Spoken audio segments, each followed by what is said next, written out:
Yeah, I think in the second quarter, most people were not looking for good earnings. I think listed companies in China, earnings growth is down like 50% year on year, so which is a very dramatic decline.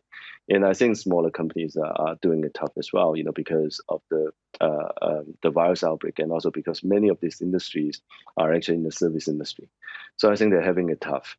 But I think going forward, as you can see in the second quarter GDP, even though consumption is still not doing well, but investment-led growth is coming back. And also going forward, just now I mentioned the Beidai meeting, we are likely to see more physical support for investment program going forward.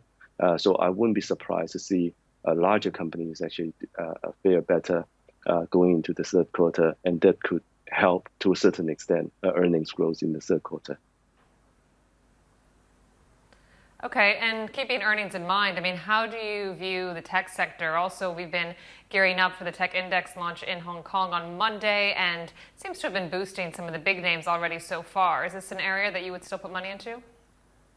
Yeah, well, I think, technology, many of the leading technology companies are now listed in Hong Kong, Tencent, Alibaba, Meituan, JD.com and all that. So, they have built a tremendous platform that is very difficult to replicate. And also on top of this platform, if you want to add on new services and new products, the marginal cost is very, very low.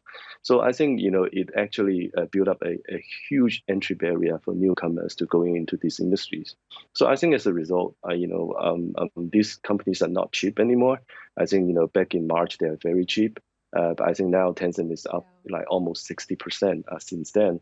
So it is not cheap anymore. But then at the same time, if you look at the business model, it's still very difficult to compete with these great technology firms.